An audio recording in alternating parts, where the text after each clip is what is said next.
Testing. Commissioner, can you hear us? Okay. I hear you.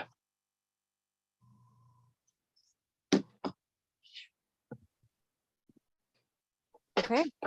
I'll call to order the Yamhill County Board of Commissioners formal informal session for March 16th, 2023. It is 10:09 in the morning. Christian, would you please lead us in the flag salute?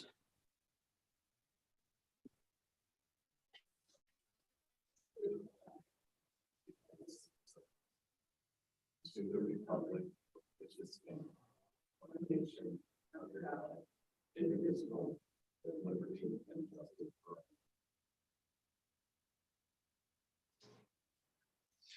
Thank you. That brings us to calendar session. So commissioners, I added the on 3/24, there's a Board of Forestry meeting from 9 to 12 at the McMinnville Fire Station. And then also on that day is an AOC LGAC Zoom meeting from 10 to noon that we may have some crossover on attendance. So is there anything further to add?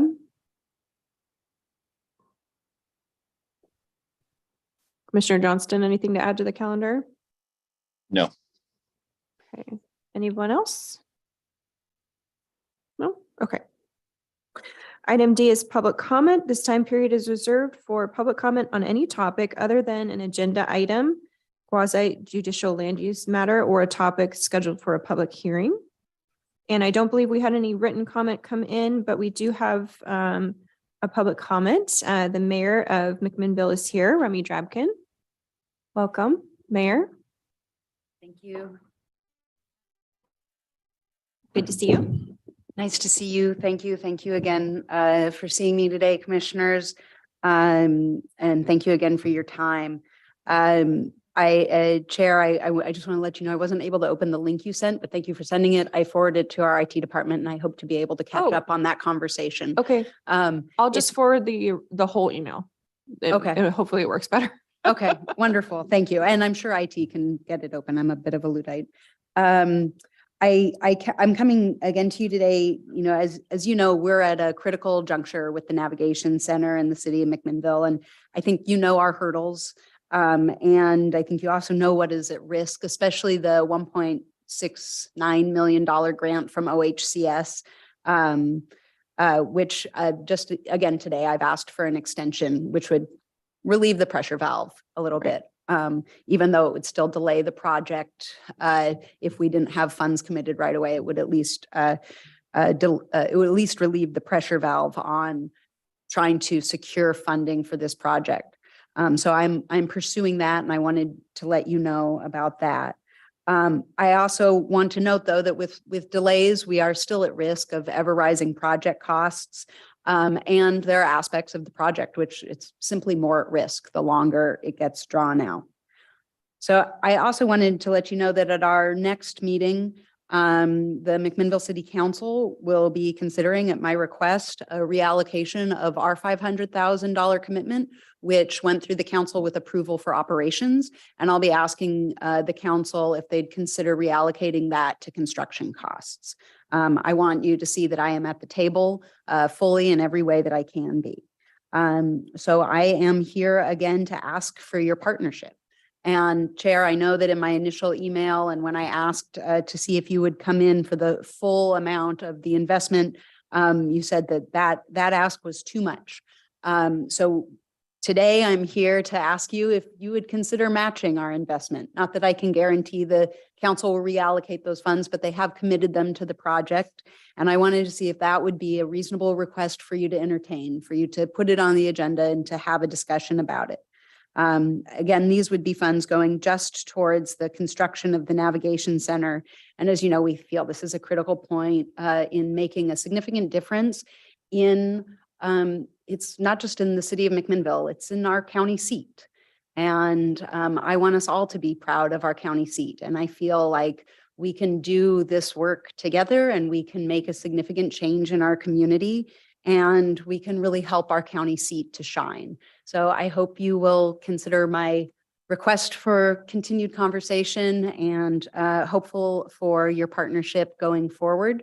We still are working very diligently to try to meet those deadlines. I am not assuming that I will get any extensions. I am still working to turn every stone to ask and ask again. I'm asking YCAP to go in partnership with me on that, to go back and to make their asks again. I really want to hit this construction deadline. I want the McMinnville City Council to be able to approve this contract, knowing that we have funds coming in to move this project forward. I don't want to miss the construction window this summer. I don't want this project to get more expensive. I want it to start delivering solutions to our community. So thank you again for your time and your service, and I look forward to seeing your decision. Thanks. So a couple questions. Sure. And I want to make sure Commissioner Johnston is kind of up to speed on this because he may not be as familiar with the navigation center, and we're obviously not involved in sort of the weeds of all of it. So can you give us just a kind of a quick overview of the budget and where you're at, kind of the stages of the budget? Because Yes, it sounds like you're reallocating to construction. So Yeah, well, I didn't ask anybody to come with me this morning. Of course, the people that are involved in the day-to-day can do that much more. I do have a copy of the budget in my bag, so I can to a degree.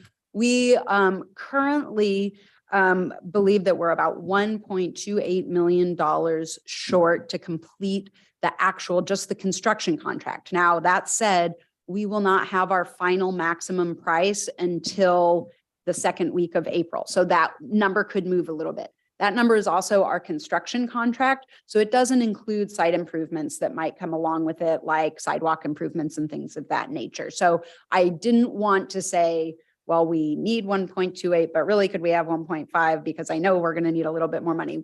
I'll continue to address that as it comes. We are through design. And so money's, yeah, there's been a lot of pre-construction dollars allocated. I'm anxious to give you an incorrect number, but it's significant. And I could follow up with a hard number of how much has been spent to date. And then the 1.5 million that we have from the state, we have those funds. So those are ready to be spent.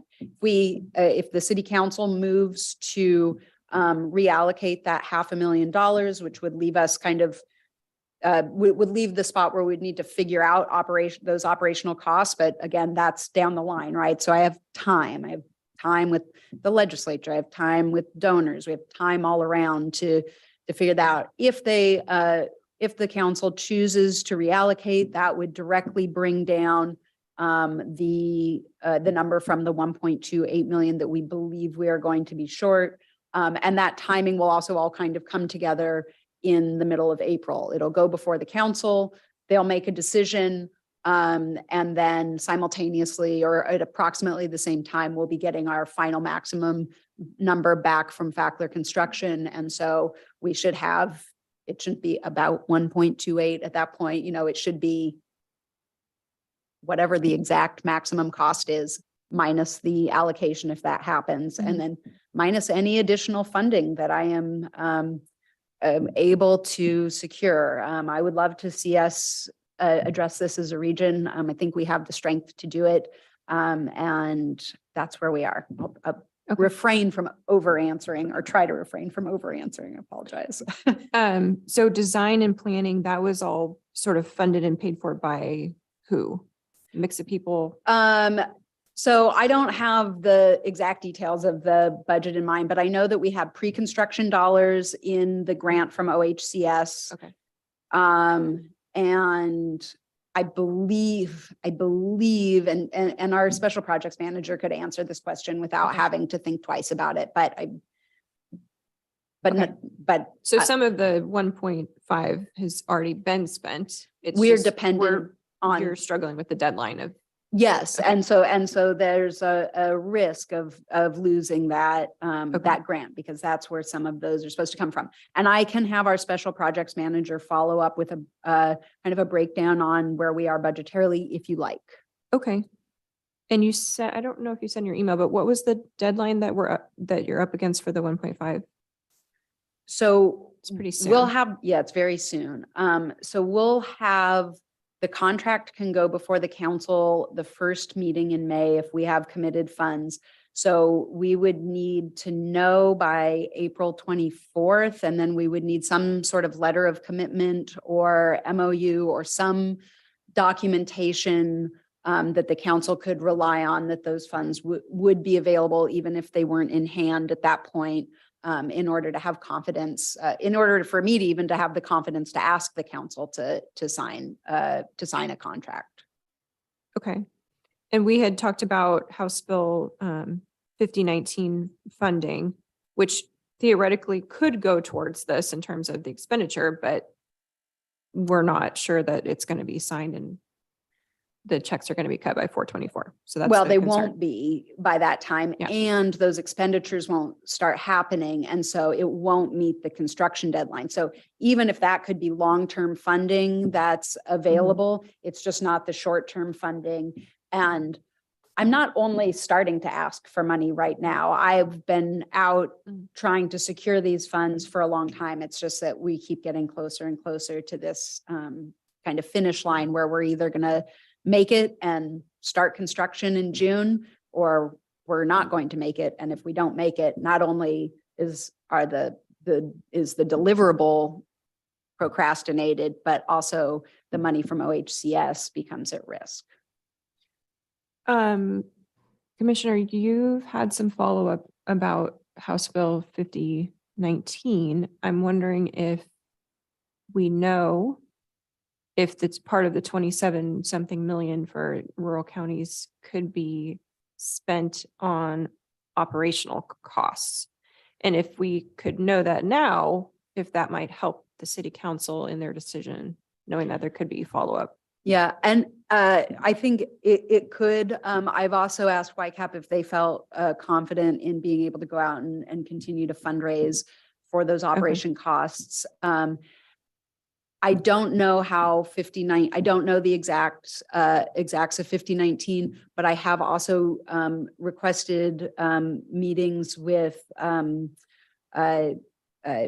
number of people. I have upcoming meetings with Senator Boquist, tentative meeting with Representative Elmer. I've requested meetings with the Speaker Rayfield because I believe it is through the House, and I've requested a meeting with the Senate President as well. So as it hits this as Senate, and that I'll be asking for McMinnville and for this project all the way through.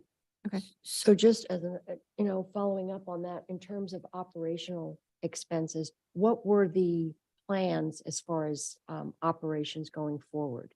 That's a YCAP question. That's within their purview. McMinnville is not the operator of the navigation center. We were showing up with our area of expertise, which is, as you know, similar land use planning, construction, all of those things. So I know they have plans for operations, but I don't know what their exact funding plans were outside of our commitment. I know they bring a lot of partners to the table. Right. And I know I've asked them if they were going to be applying for that. I believe there's 4.1, which is just for the youth homelessness. And since they've got that shelter program and transitional living, and also through youth outreach, and they have applied for that. So there's that one piece that they can take out of their portfolio that they're going to have to worry about, because it looks really good in terms of what they already have standing up. So that was the other question about operations going forward, and if that is realistic, knowing that YCAP is also getting, sort of squeezed from some of their other, not only staffing capacities, but just in terms of the onslaught of folks who are looking for assistance. Yeah, they're doing a lot. Yeah. It's impressive. I noted in the number of investments that you made note of recently. YCAP is a big player in that, and I think they do a really good job from what I've seen over the years working with them. I know you've been in service with them for a long time, and I take that as a testament as well of, you know, the fact that, I mean, typically when you have you can commit your life to service, you like to work with people that are also, you know, doing good work and making progress. So we feel very comfortable in our partnership with them, even though they have a big job in front of them. And we feel comfortable with that too, from, you know, having seen the deliverables over the last many years. So commissioners, I responded to the mayor's email. Obviously didn't copy you on it, but my comment was more about how we're having budget talks and we're preparing for budget discussions, and, you know, some of our departments are going to be struggling this round. So I'm not sure I can answer that question. You know, where would money come from if we were to decide to allocate? So that's something that we would need to follow up with Ken on and have a discussion with Ken on. But that was just my sort of high level 30,000 foot, you know, comment was, I don't know if that's a heavy lift for us. I don't know if we can get there. If you disagree, or if you have some other ideas, you know, feel free to weigh in. I just, I want to make sure we run everything by Ken. So. Well, my recommendation was that we do have, you know, conversations with staff and look at possibilities. As you mentioned, we do have issues, budget issues going into this. So it's not realistic for us to say, sure, we can write a check and we have a spare 1.3 or 1 point. We don't. And I don't think it's fair to put Ken on the spot at this point, since we haven't had executive session, we haven't had conversations other than to say that we received this. So at this point, I would say that we're not in a position to be able to give you anything other than, you know, we've heard this and we have begun initial, at least Ken's aware of the email because he was copied on it. And the only response I gave to you is that we received it and we're going to be talking about, but the commissioners have not had really time, and it's not been appropriate for us to have conversations outside of this.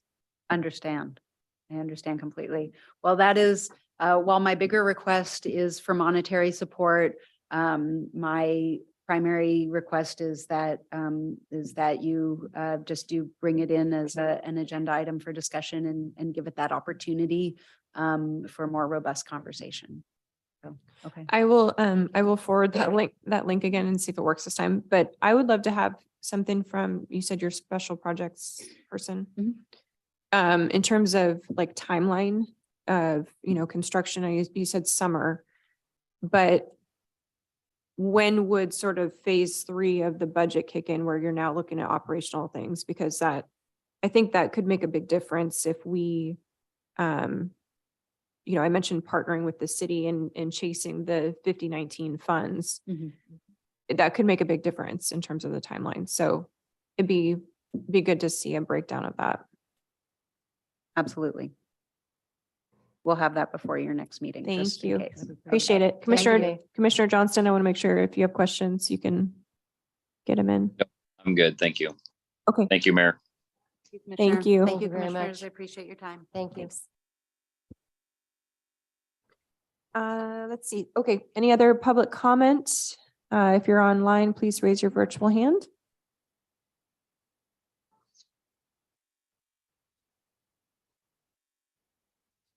Okay. Seeing and hearing none.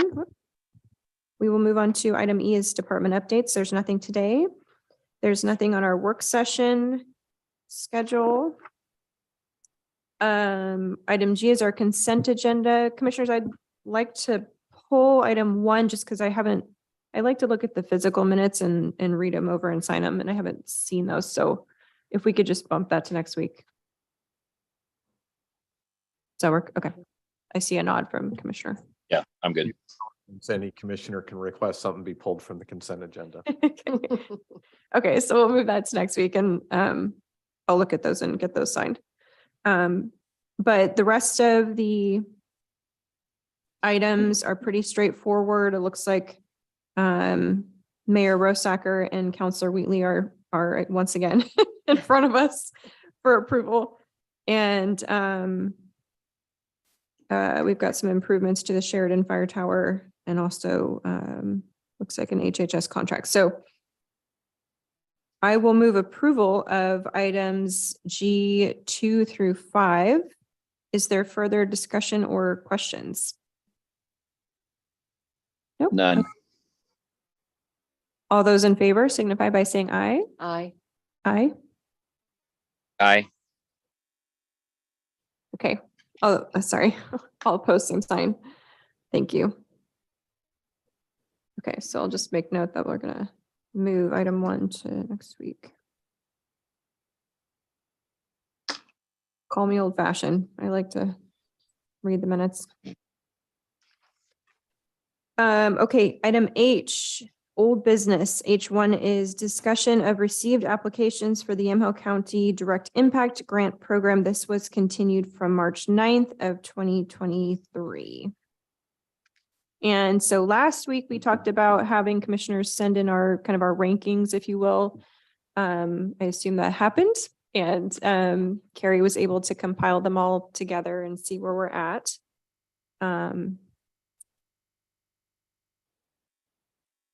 Are we waiting to put something up? Okay. Sorry, Commissioner Johnson, there'll be something up on the screen here. Okay.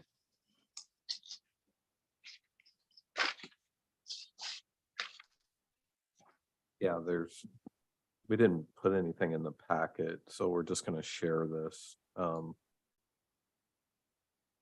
Yeah, I didn't. It's one of those awkward ones because essentially, so again, appreciate it. We got all the responses back from each commissioner.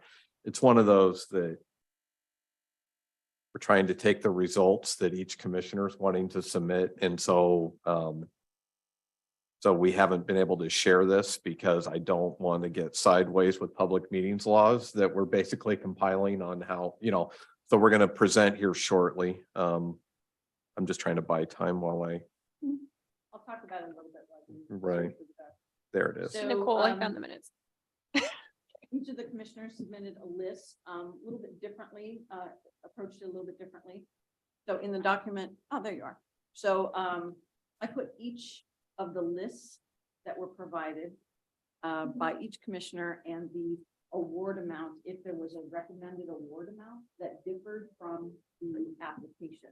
So Commissioner Bershauer did not include any alternatives, so I made the assumption you were going to leave them all at their maximum award. Yeah, so correct. I put those down, and then Commissioner Sterrett and Johnston each had some different methodologies for recommending separate amounts. So what I did was look at, were there any applications that had consensus among all 3 commissioners? And there were 3. So you go down a little bit, so I've marked those in green. Go down a little bit. Only 3. I was hoping for more than that. So in green are the ones that all 3 of you agreed to. These are ones that 2 commissioners had on their list. Still have to scroll a little bit further down. A little bit more. Kind of hard to see the green and the blue. Yes. How can? I I'm can't. getting a little cut in and out with Carrie.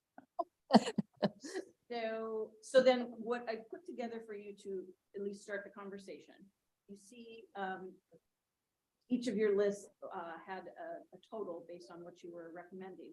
If you take the 3 that you agree upon, which is Cutting Edge, Metal Tech, and Serendipity, each of their asks at 100%, 75%, and 50%, because again, there was no consensus on how you wanted to do the award. And then below that, in blue, if you can see it, are ones that 2.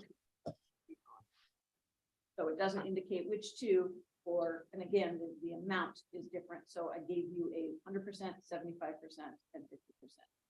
So one option would be that you do, one suggestion would be 100% of all of the above, which would go over the 185 that you have available. Another option would be 100% of the 3 that you share consensus on, and then a lower percentage of those that 2 votes were received. You can do this any number of ways. If you went with the 100% of the consensus and 75% of the others, you would be looking at 233,000, almost 234. If you went with 100% of the consensus and 50% of the remaining, you would be at 188,298. So you can do it that way or any other way. You could certainly amend. I know Commissioner Johnston had some specific dollar amounts targeted to aspects of the application. So if you wanted to do that, then it would just take more high-level finagling on that. Okay, so we have, wait, what is it, 176 available? 180. Because 5 went for admin, and so you've got 180 to work with. 180, okay. Oh, that's right. Yeah, that changed. Okay, so 180.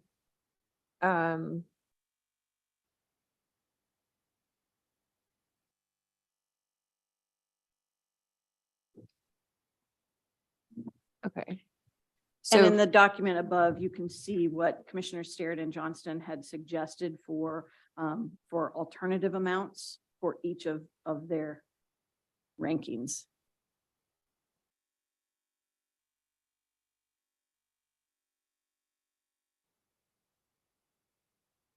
So for instance, ARC Foundation had requested 25,155.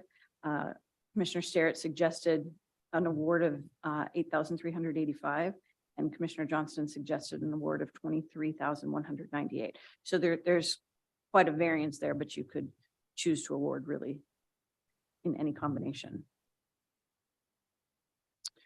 ooh.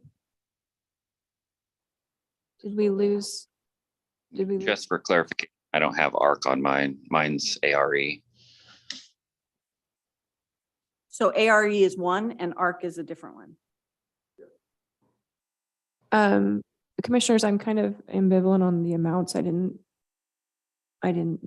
choose different amounts within an application. So, and again, we've had these conversations before where we run into, if we're going to fund an ask at 25% of the ask, how much money, what are they really able to accomplish? It would be my concern. So for me, how I went through them was if there was multiple asks within the total amount, I pulled out certain things that I'm like, that I would fund because I was trying to make it go farther with more people. And so some of them are full amount. Others are just like the metal tech that I selected. I did just the invoice amount and not the shipping costs to get, the equipment shipped. For Serendipity, it was half of it just to go buy the food cart. A lot of those applications also had on there where the businesses were also going to have their own funds put into it too. Mm-hmm. So that's how I kind of came up with my list. I was trying to stretch it as far as I could and get as many included into that 180 as I could. Well, I did 185. Now I know somebody's got to get knocked off my list. I did the same thing. I did 184 and basically along the same lines as Commissioner Johnston. I looked at, for instance, ARC, which is nurse assistant training, and looked at the number of tuition scholarships they wanted to offer and thought realistically, will you get that many applicants? And thought, well, okay, we can assume that we can get perhaps half of that number of applicants. So I think that would be realistic. And then I looked at, for instance, the same thing with Serendipity, the same reasoning. Friend View, basically my focus was going to be on manufacturing and actually the bulk of a project they were trying to get across the finish line. So I looked at that. And then also, if you looked at, for instance, the childcare asks also had a component of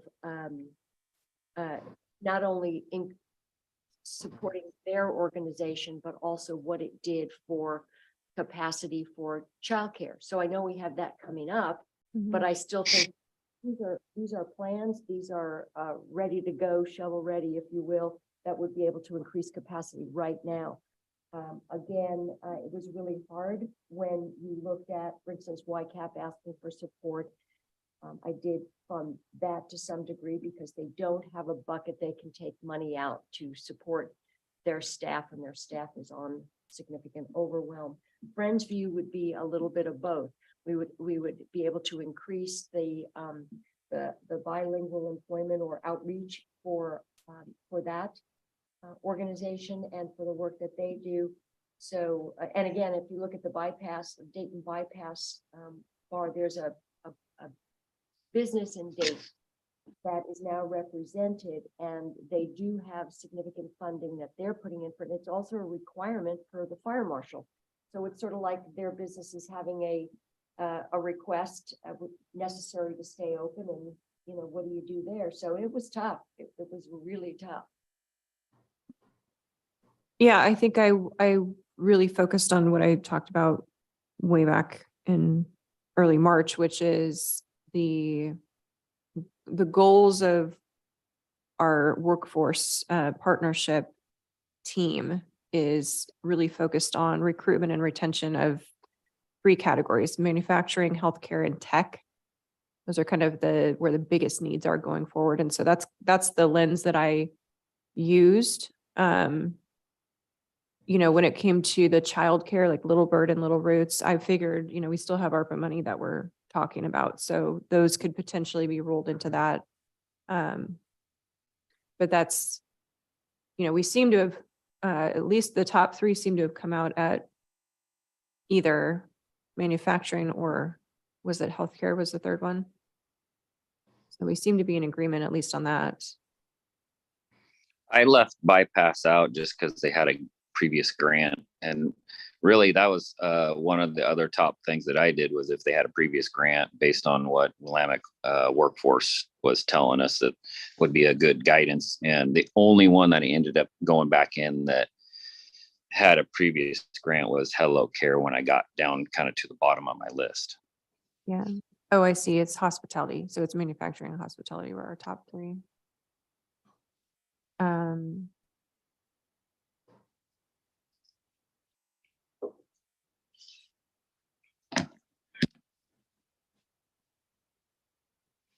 Okay, so even if we funded the top 3 at 100%, we would have to make some difficult choices on the other ones.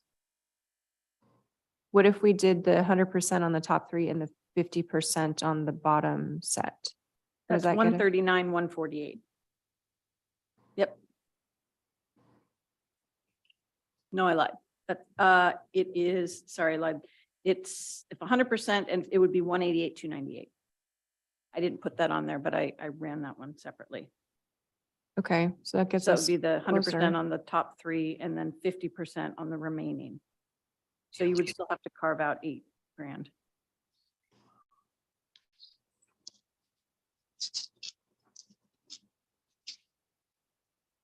Commissioner's thoughts? I would be, Yeah, it's tough. So Sweet Mom, I mean, I gave them full amount for a reason, and then you're going to cut it in half. I don't know if that really works in with that application. I'd have to go back and look at it as a problem to know whether that I'm comfortable with that or not. right.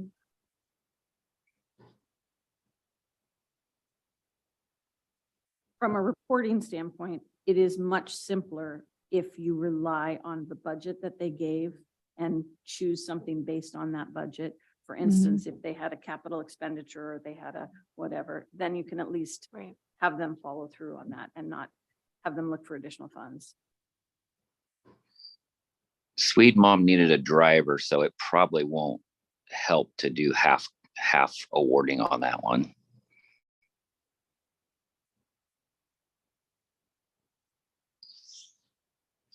I think it was a delivery driver.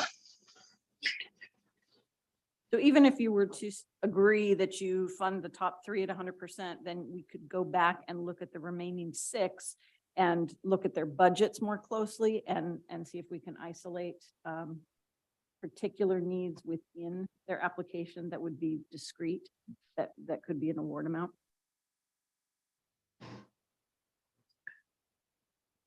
What can can we do this in two phases? So like right now, the top three, can we all three agree at least that Serendipity can get away with half to go buy their food cart? And then that'll allocate 10 grand more for the companies in blue. I would be fine with that. I And, think that's what Commissioner Starrett had on our list right. too. Cutting edge. And as far as the art foundation, again, if it just carved out a portion of the scholarship tuition cost, which gives us $8,200.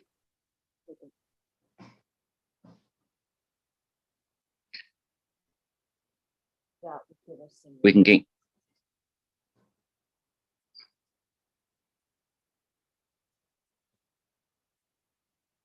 Out of that top three, we can gain another 5,000 if you want, and just pay the invoice for the equipment for Metal Tech, which is 43,550, and gain more money for the blue columns.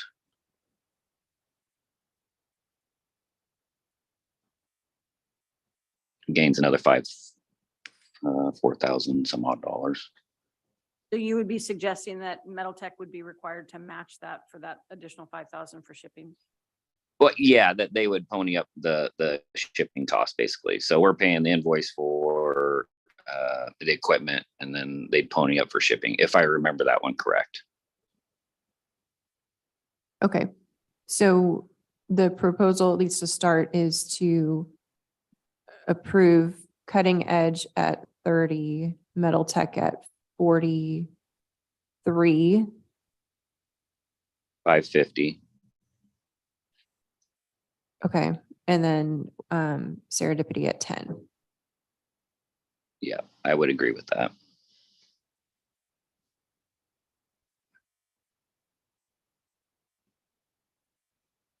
$550. Where is that in the application that you're getting 550? It's on the actual invoice. It's a secondary attachment to it on the actual invoice, I believe.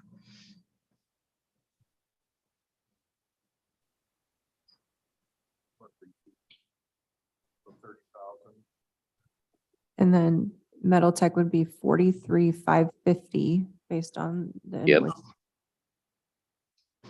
And then Serendipity would be 10. Serendipity was a half training, half food cart. Food So cart, yeah. you would do the capital portion and then.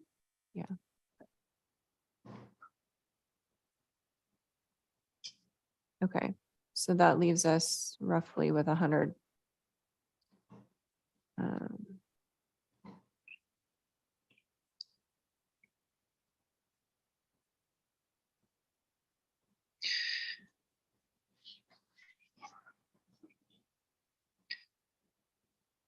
So the Hello Care one, the reason that I left from my list was because there was a lot of cost into artificial turf. And there was, to me, there's cheaper ways to do some of it. And that's why I basically allocated funds to do the fencing. And then they could figure out a cheaper landscape. So like use grass seed instead of artificial turf, at least for now. That was kind of my thoughts on the Hello Care. And it was the only one I picked that they previously have been allocated grant funds. What was your funding proposal for them? 7,800, Okay. which they were at the bottom of my list, and I did a total of 185. So technically, off of my list, I wouldn't even have enough funds. I'd have enough funds to do 2,800 is what it would, but that doesn't. At that point, I would just take it off the list.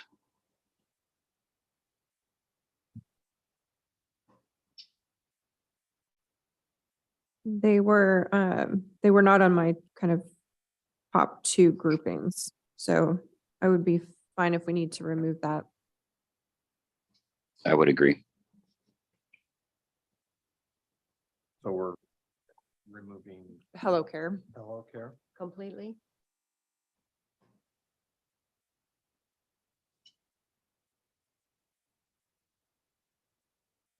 You can do completely now, or like say the fencing cost was about 7,800. So if you want to input that in for now, if you don't want to completely get rid of them.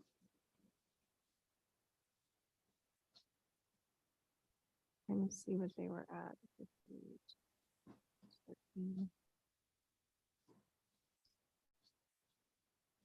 Well, I think if we fund the rest that are in blue at 50% and we take them out, I think we're there in terms of budget.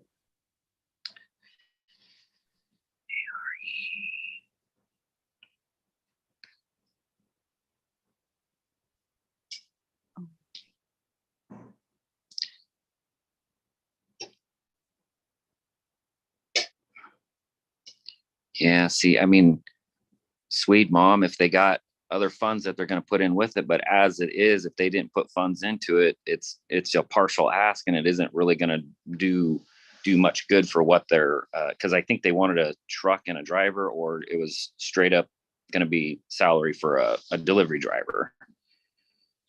The whole concept, at least when I was reading the app, is once they get that portion in, it will be self-sustaining with the donations that they receive in will now start paying that delivery driver's salary. So it almost to me had to be either give it a full ask or they're not on the list. And typically what we've done in the past, if we come back and modify an award amount, that we draft a letter that says, this is the recommended award amount. And would you be willing to accept that and still have these deliverables or still have these outcomes, however that matches up. So they certainly have the option, but they would have to approve that. Who follows up with all this once it's allocated out and awarded? I do. Okay. Sure. We had a couple of applications that were asking for basically operational, and then you always have to wonder after this is expended, whether or not they're going to be able to sustain that. And that's always been a bit of a catching point for me, especially in that particular case. So, yeah.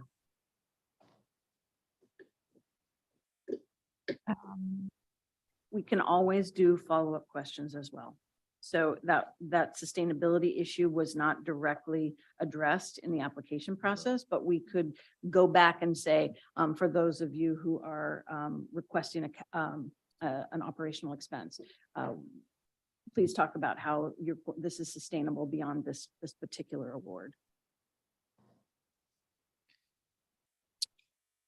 Can this be done in 2 phases? Can we award the top 3 and then have a secondary meeting on the remaining funds? Well, we're still going to have the same discussion that we're having now. So I don't know if I'm not doing the math right, but the top section at 83,550 and then the bottom section at, is it 77,276? Gets to 160. If we fully funded Swede Mom, if you're worried about that, that would get us our limit. I'm looking at the spreadsheet. The total's 191. No. Ken has some new to the right That's figures. a math. That's in the cell that I have highlighted, that 19,173 is what you have remaining. If you Oh, got it. Okay. Yeah, so we could fully fund Swede Mom if we're worried about the internal capacity of that. And that gets us to 178.9. So basically 179. I agree. You could also then go back and fully fund Metal Tech for the shipping if you wanted to. Oh, or yeah, either If- or. Yeah. Yeah.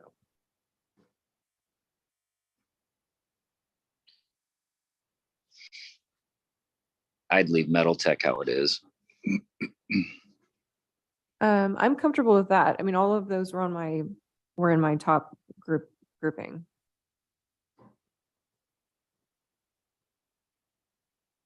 And I don't really have an opinion on the rest of, the 1,000 and change, so.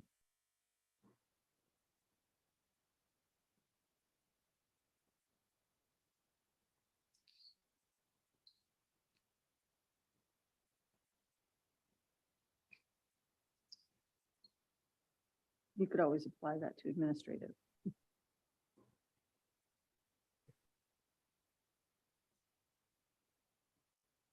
Go back to Hello Care and ask them a little bit more about, as Commissioner Johnston suggested, alternate, Mhm. less expensive ground cover options. It's hard because there's it depends on if you're wanting to change the funding amount, because again, we only have 1,000, based on what we have entered right here is only $1,000. $1,000, okay. You know, and they had an ask of 25,000.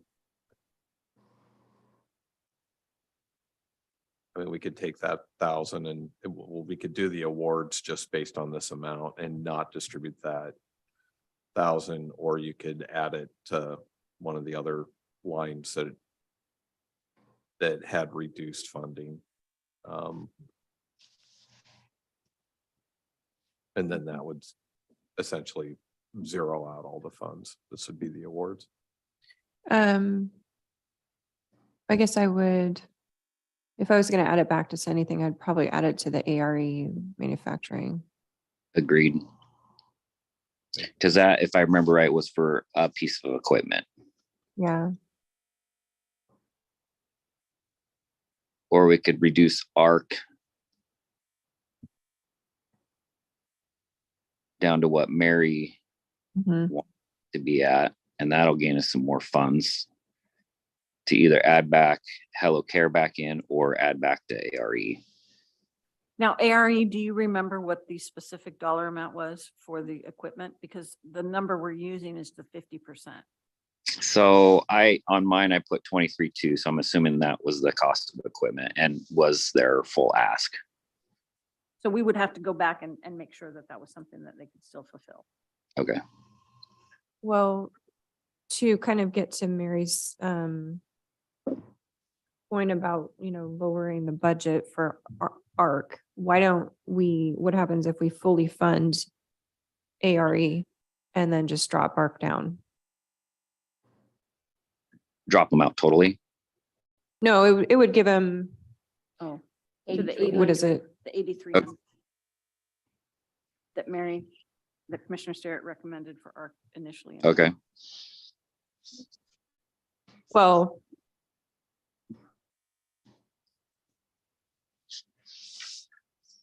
yeah. I was thinking we would just fully fund 83.85. for ARC. ARE.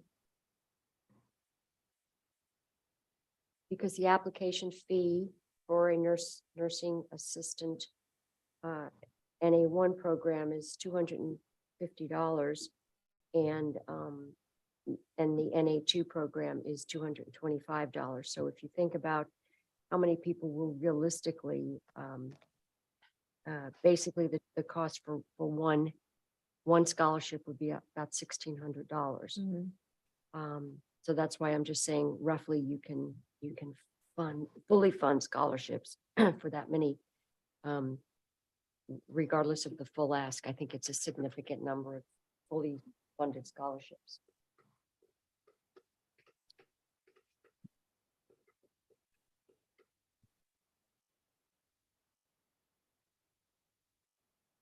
And we know that Yeah. is a sector that we really do need. Staff. Yeah, I would be comfortable with the updated version now. So that's, let's see, 16,865, 23,190. We're funding 72%, so almost 73% of ARE manufacturing's equipment ask. So, that's significant for a business. They can likely work with that.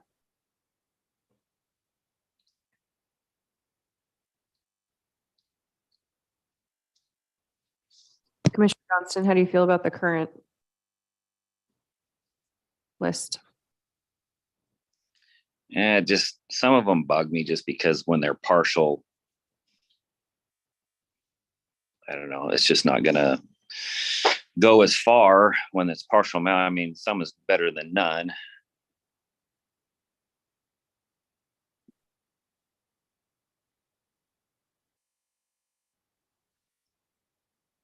Yep. And I believe Sweet Mom has applied for ARPA in the past and we didn't award, so.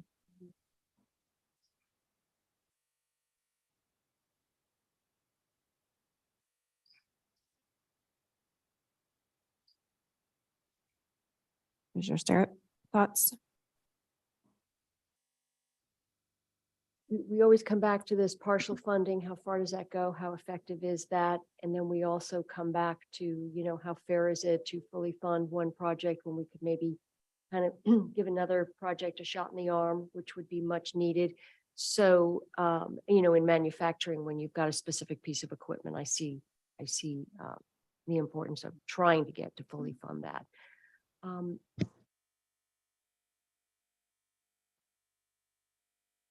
Yeah, I'm always concerned, like with Sweet Mom, I'm always concerned about you know, you're funding a position. It's an ask for a position. So until we had that question answered, that would be my question mark.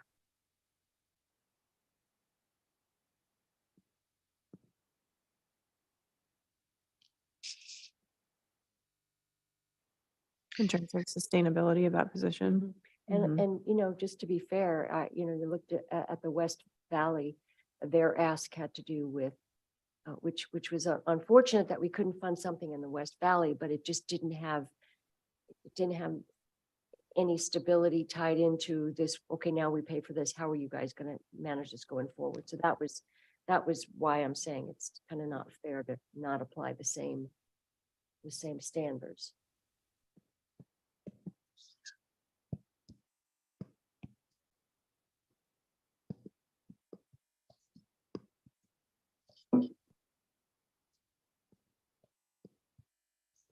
Unless we reduce Friendsview.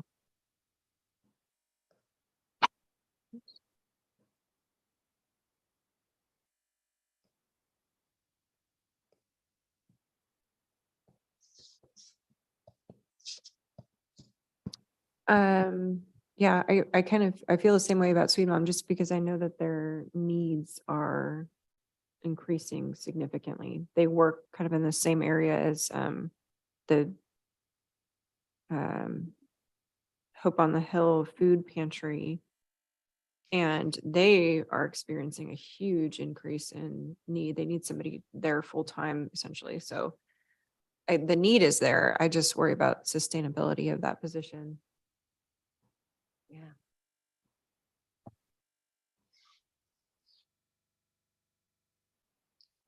And I guess, you know, the other thing that kind of bugs me is the not fully funding ARE. I just feel like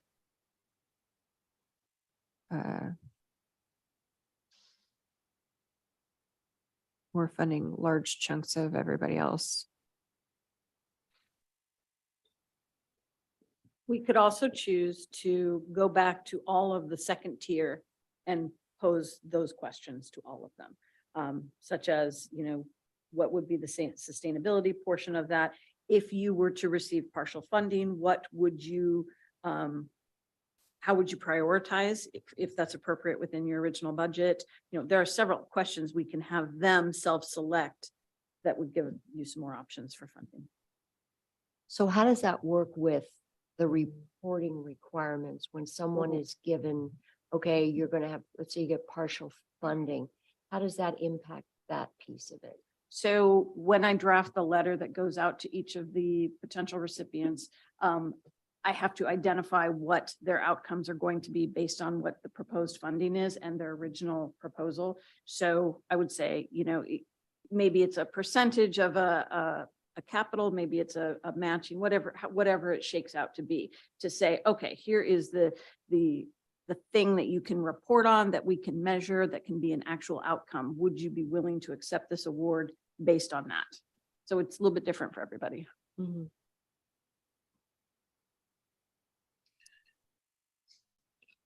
I guess as I'm reviewing this, I'd get rid of Friendsview Manor and fully fund ARE and then give Hello Care, because I keep going back to that one as a pretty important one. And I think it's easy for the 7,800 to get it fenced in, and then it's cheap to go ahead and landscape with grass seed instead of artificial turf. So right now, I guess that'd kind of be my suggestion.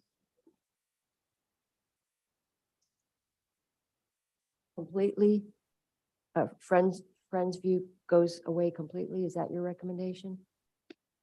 Yes, or second option, Farino, but that would only be gaining 10,000 back and then go fully fund ARE, but only gives Hello Care a few $1,000s, which really won't do much for them.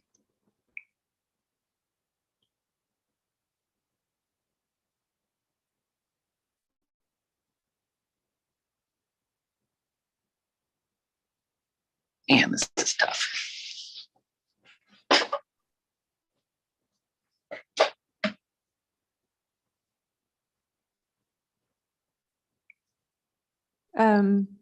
Commissioner Johnson, what was your recommended amount for Hello Care again?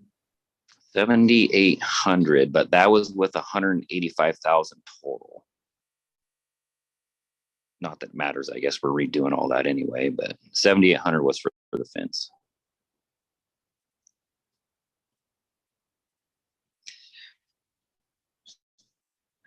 Let me rephrase that. 7,800. So 4,050 was towards the fencing request, and then 3,000 would go towards additional landscaping and grass, i.e. seed, not turf.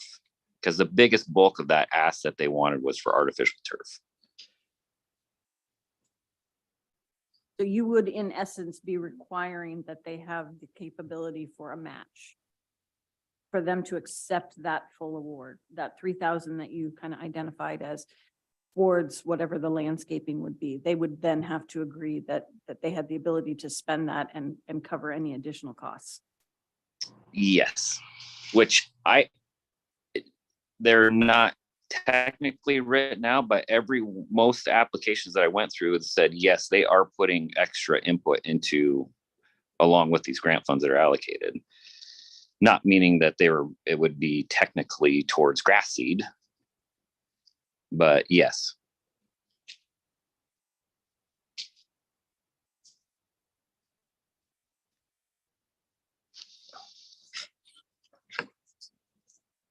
So it looks like you're going to have to go back on most of these and just confirm that each of these organizations would be able to utilize the proposed funding. And so we could wait to hear back and see if anybody says, we can't do it for that amount. And then that might either give you more or give you less. Or Okay.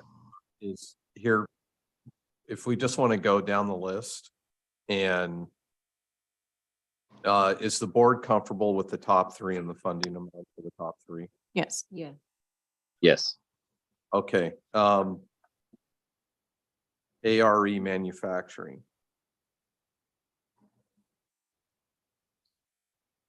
Does the board want to, are you okay with this amount, or do you want to fully fund it? Or is there a different amount? Well, my understanding is that was for equipment. And my preference would be to fully fund. But I also, Agreed. they're not a nonprofit necessarily, so it's, equipment is something you factor in terms of your business. I'm sure they could probably find the funds, but that would just be my preference. And I think I heard Kit say that he would agree with fully funding Mary. I would agree with that. Yes.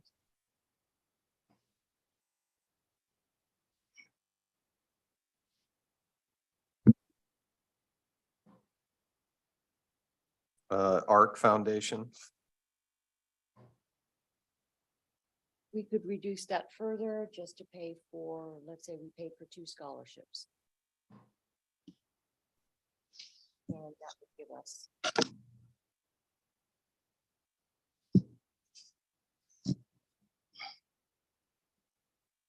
So 2 scholarships.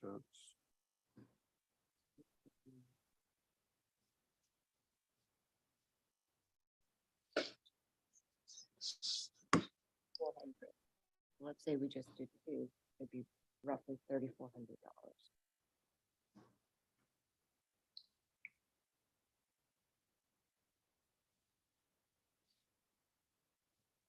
3,400, is that what you're saying for ARC? That's. Potentially for a total would be for 2 scholarships. Okay. Right. Specifically, So how does other commissioners feel about that? it would be 3,354 for 2 scholarships for a nursing assistant 1 program. I'm okay with that. 3,354.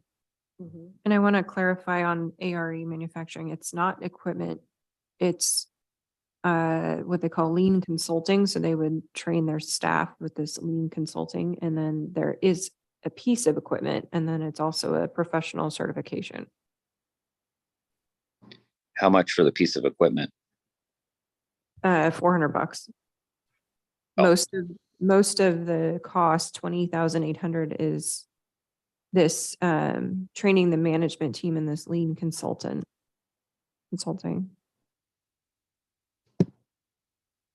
And then the professional certification is almost 2,000. I think I was thinking of a different manufacturing. Yeah, if they're looking at lean manufacturing to bring that online with their staff, I don't know that you can reduce that. That's Take out the cost. equipment, $400 or whatever, and even Yeah. the certification, but that's probably a package quote. I'm still fine with it. I just wanted to clarify it wasn't all. Yeah, I'm okay with it too. So then the next one is Farino LLC, if I'm saying that correctly. Are you okay with the current amount?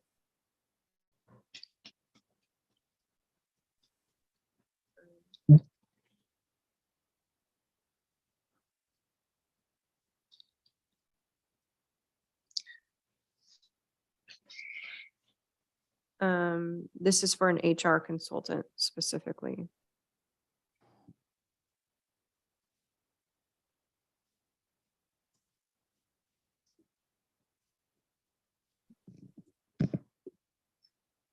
Hire an HR consultant for 6 months. So if we reduce the award by half,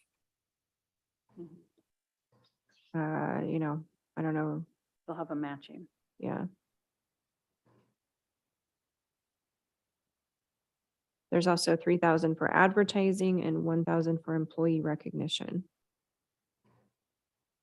What are your guys' thoughts on the sustainability of the HR? Because that's going towards HR consultant, right? That's what they put in here, $2,500 a month for 6 months for an HR consultant.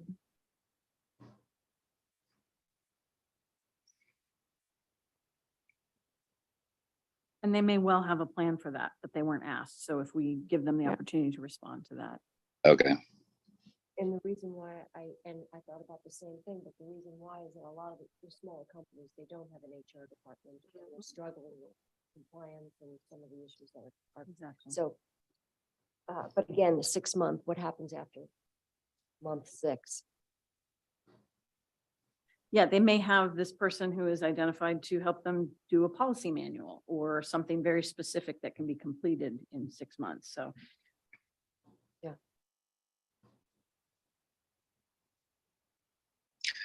Is our goal to make a decision and get this done today? Or are we okay with going back with questions to some of the companies that are in blue? That's always the goal, is to get it done. Okay. Because, this is such an awkward part of our job, and it's Yeah, I agree. painstaking conversation. And they're also asking, these are applicants that have had applications in for a while and they're wanting Yeah. to know. I'm okay with the 10,000 for Farino.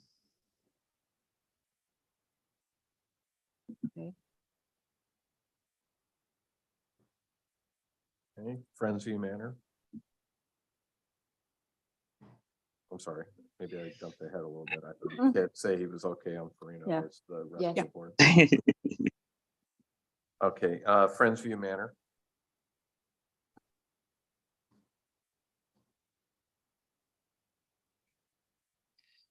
Um, So this one, they were awarded a grant in 2019, piloting an English language learner program in collaboration with Shemeketa. The grant ended successfully with one worker going through the process to be trained and work as a caregiver. We're looking to expand our outreach for English language learners. See, and I didn't get full in depth into this one because they were awarded previously.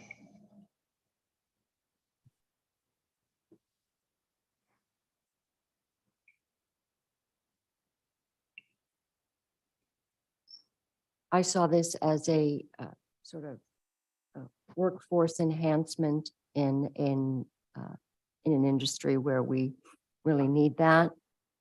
Again, the sustainability and also return on investment, looking at the success of the last one, that's a lot of money for kind of what you get, but I don't think without the outreach that there would be any opportunity to get anybody up to speed and employed.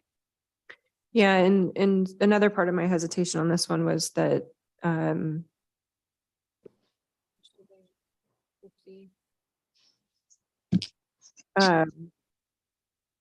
you know, they're almost $14,000 is slated to go just to translation.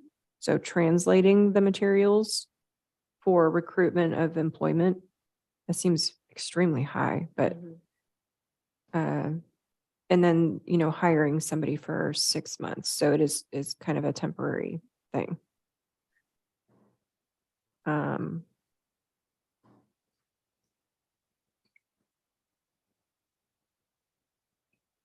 However, they say it's an ongoing project, but I just don't know. They didn't, you know, obviously they weren't asked to answer how they're going to continue it.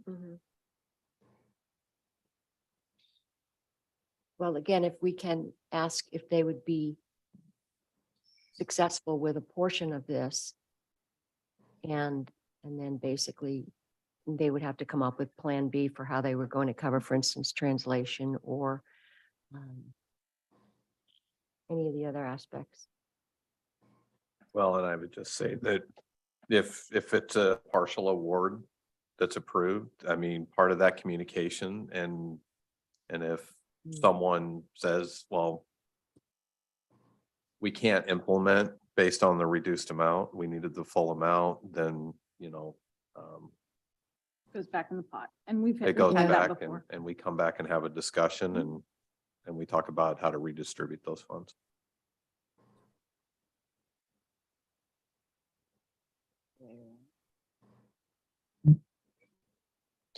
So if we gave Hello Care, what was it, 7,050 that Commissioner Johnston suggested, we could just deduct that from Friends View. Or right now they're at 0. Or we could reduce the amount by the translation, the 14,000, which would give Friendsview 11,000. And then you could throw a couple more scholarships on ARC and then Hello Care 7,800. Well, We're making the budget guy Very nuts. I'm going to say we hold the line on ARC, since I think that I think 2 scholarships is reasonable, and I think there's a net outcome there. I agree. They're 2 full units, Mhm. so they're easier to manage. And the other question is, how many people do we actually have coming to this instructional school asking for financial help? It's not a significant amount of money, but this might help someone who's got an impediment to coming up with $1,600.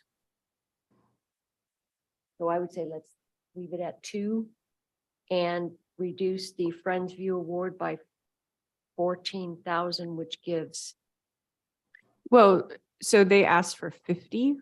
So I'm saying that of the 50, they put down, you know, 14,000 would be for this translation. but we have a 25,000. So I'm saying from the 25,000 of a 50%, that would be 11,000 if you take out the 14,000 for translation, if we're not going to go with consider the full award. But the translation might already be out because you reduced it Yeah. from 50 to 25. So that 14,000 might already have been deducted from that budget. Have to look at what their budget looks like, Yeah. what each of those line items. Well, let's plug in what Commissioner Johnston is suggesting for Hello Care and see where that And how much was that? 7,800. 7,800. So we'd have to reduce Friends View by, basically 10,000 to get there. Which is kind of what you were suggesting.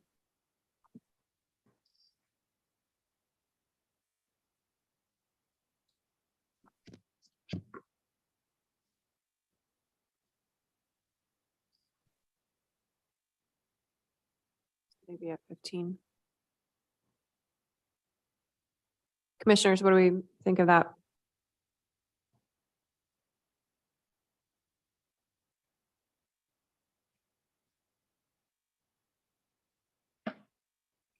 I'm all right with that. That checks most of the boxes I had Mhm. for my Agreed. suggestions. Okay. Well, let's go with that and, I think we should follow up with the folks in the blue section just to make sure that works for them. It might Yep. not. If the Well, board makes a- ARE is fully funded, so that one's good. The same with Metal Tech though. So Okay. it would basically send a letter to all participants saying this is the award amount that has been proposed by by the board. What I would recommend doing in just the interest of time, so others aren't necessarily waiting, but if the board makes a motion to approve the funding amounts, the grant awards based on what's here, and then we would start the initiation. And then if for some reason, if anyone who's partially funded said, we can't do Yeah. this, then we would come back to the board and we would be looking at substituting one of the other projects or that may fit within the funding that remains. And they usually get back very quickly. I wouldn't Right. imagine this would be a long process. And they understand the reporting requirements to the Mhm. degree that they would be able to They will. realistically answer. Yeah, we'll put this very clearly that there will be quarterly reporting requirements for Mhm. 12 months on these particular deliverables for each. Okay. And that's always included as an exhibit in the written and signed contract. Okay.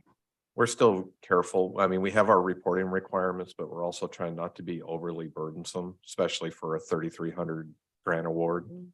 Trying to keep in mind that, There's Yeah. always an option within the quarterly report to complete. So if you do Q1 report and you spent your funds and you want to close out, then you can. You don't have to report for 12 additional okay. months. So there are ways to sort of shorten that. Thank you. Okay, do we need a motion? Chair, I would move approval of the suggested amounts as presented today, and then pending further discussion if there are additional concerns. Okay. Commissioner Johnston, anything further? Nothing. Okay. I will call the vote. All those in favor signify by saying aye. Aye. All opposed, same sign. Great, thank you. Thank you, Motion Commissioners. passes. Thank you, Carrie. Thank you, Carrie. Thank you, Carrie.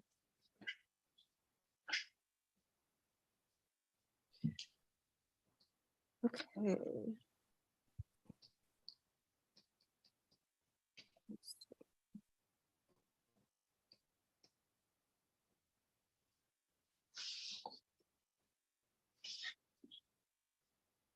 We are-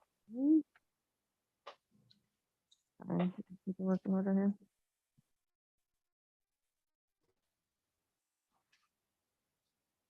Okay, that concludes old business. We're moving on to item I, other business. I1 is consideration of authorizing a notice of intent to award the Yamhill County 2023 overlay project to North Sanium Paving in the amount of $2,617,716.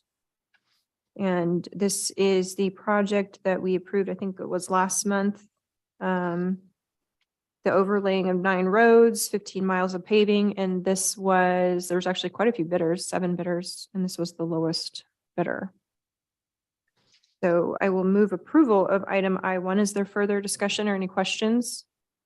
None. And I will say that Mark said it was very out of the ordinary that there'd be 7 bids on this, Yeah, which is good. He liked it. for sure. Okay, all those in favor signify by saying aye. Aye. Aye. All opposed, same sign. Great, thank you. Motion passes.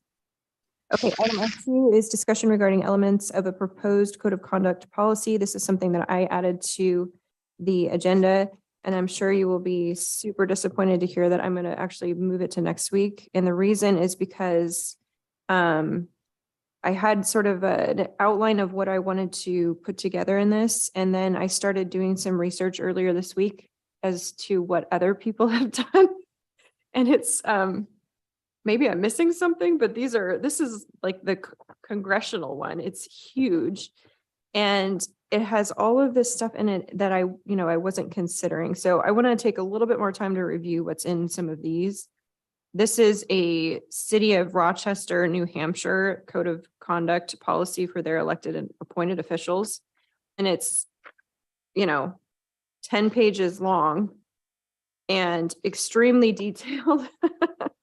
And I was reading an article about it. It took them over a year to put this together. So that was not my intention Thank you. to do that. But I want to make sure I'm not missing anything. I want to make sure that I'm covering the intention of kind of what we're trying to do, but also take into consideration what other people have done. So let's move that to next week. I'm not expecting any type of decision. I just want to open it up to, the different levels of what we want to cover in it and get to the what do they refer to it as?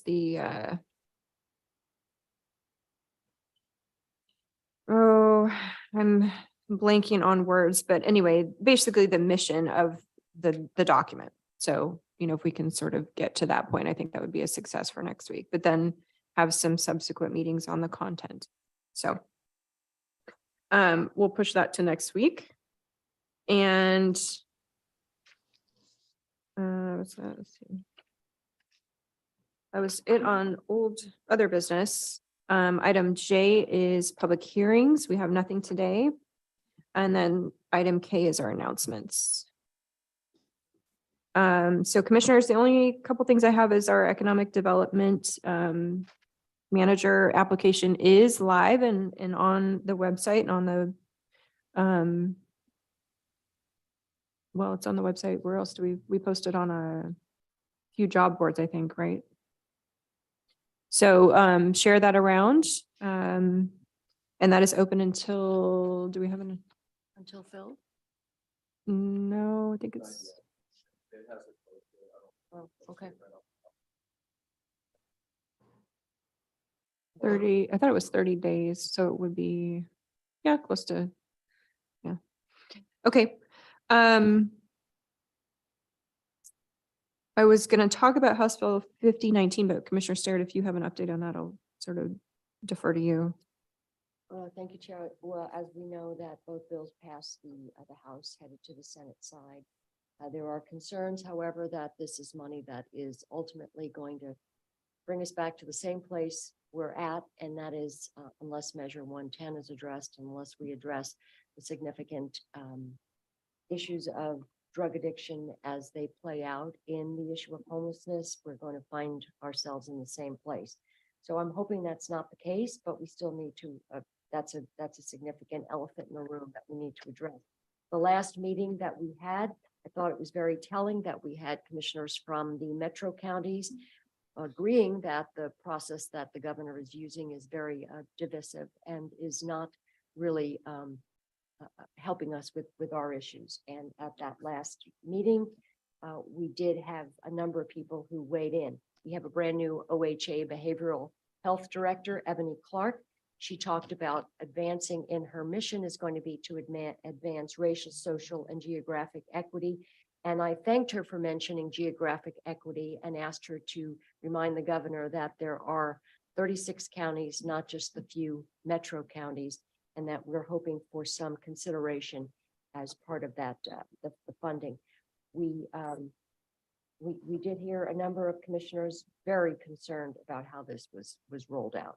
So that being said, we have another meeting with Director Bell from OHCS and Director Garrett from Emergency Management on the 24th, and hopefully we'll get more information. But again, the way this is rolled out is really been very convoluted.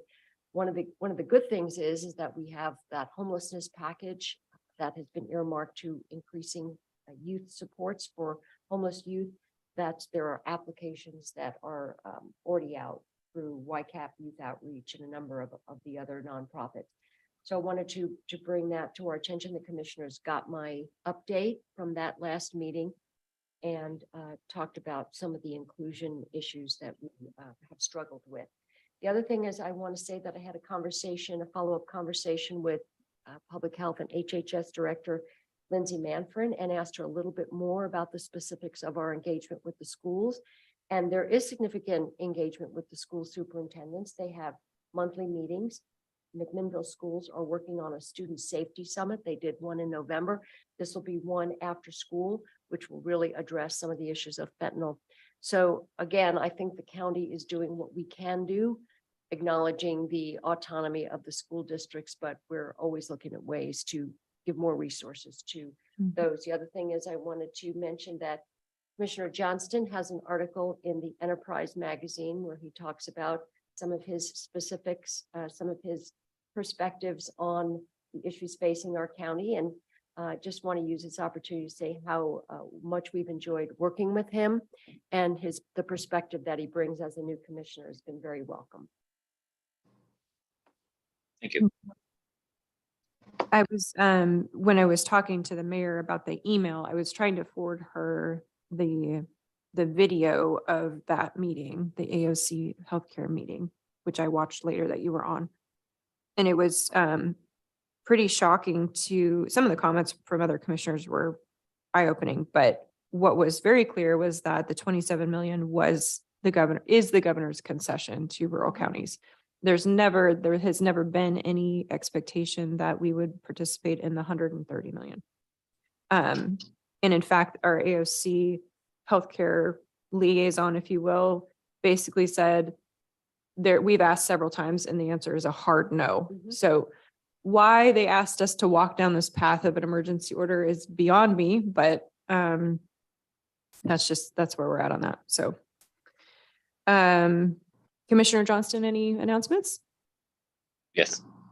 So Parkway Committee met this morning, kind of pretty much same update as last time.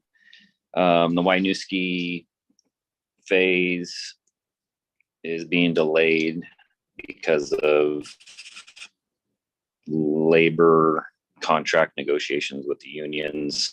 It sounds like the bidding won't go out till August, which puts it out to a completion of summer of 2025. And that is just as of right now. That is subject to change depending on how negotiations go. There's not a Parkway meeting, but Dave is going to be putting on a community meeting up at Stoller Winery for it's kind of a preliminary for the layout of the Winooski interchange. And this is like the very first beginning phase of it to get community input on how they think that it should be done, whether they want, is it just lane changes? Is it a roundabout? What is it? And so they're going to have that tomorrow, next Tuesday, this coming Tuesday at 2:30 p.m. at Stoller Winery. That's you said Winooski, but that's the McDougal interchange? Yeah, McDougal. Sorry. Yes, McDougal. Yep. That was the Parkway this morning. Yesterday was Park and Rec. I did not attend. They didn't have a Zoom option for me. I'm going to meet with Travis tomorrow morning and try to get an update or early next week for Thursday. But I do know that they had the remaining 2 applicants did their interviews yesterday. And then fair board meeting is tonight for anybody interested in that. RIAC, that was a pretty interesting meeting. So they had the George Fox engineer team come in and do they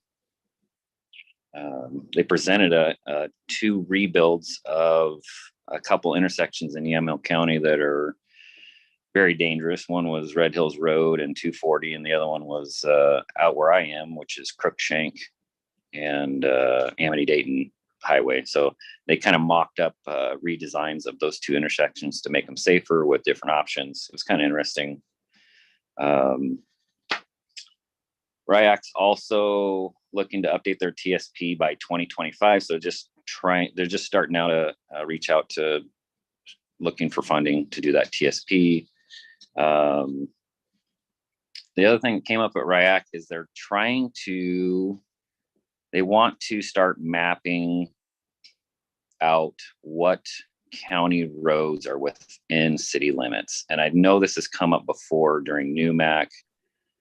And I remember Ken Friday and Doug discussing it, and it's like an ongoing, Newburgh needs to buy the roads.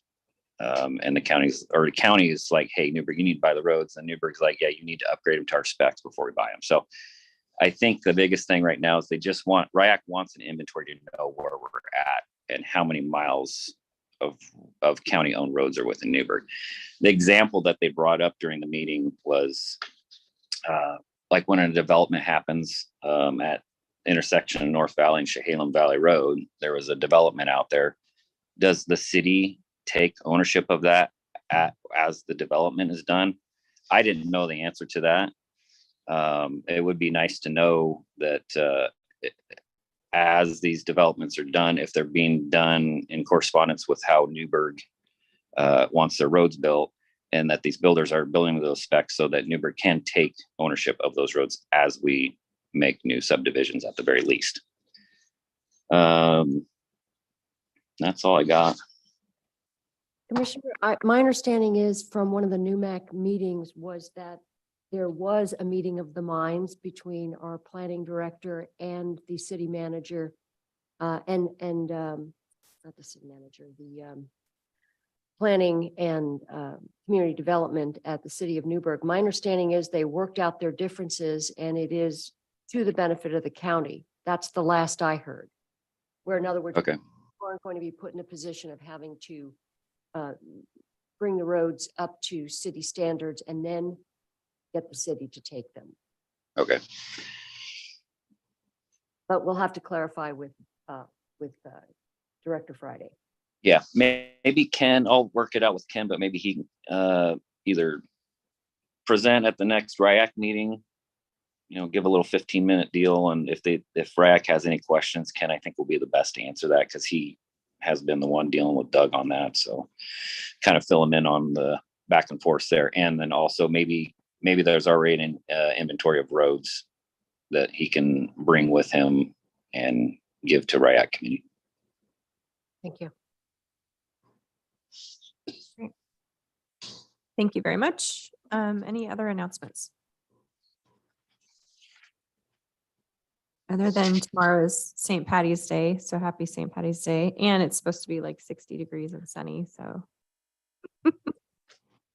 everybody's excited about that. Okay. I think that concludes our meeting. If there's nothing else for the good of the order, I will adjourn our Board of Commissioners meeting for March 16th, 2023. It is 11:38. Thank you, everyone. And we will. Before you go away on there, hang on a second. Yep. So how somebody gonna send me a new link for executive? Did you hear that? Yeah, we can hear you. Just a second. Give us 5 minutes. We'll send out a new link.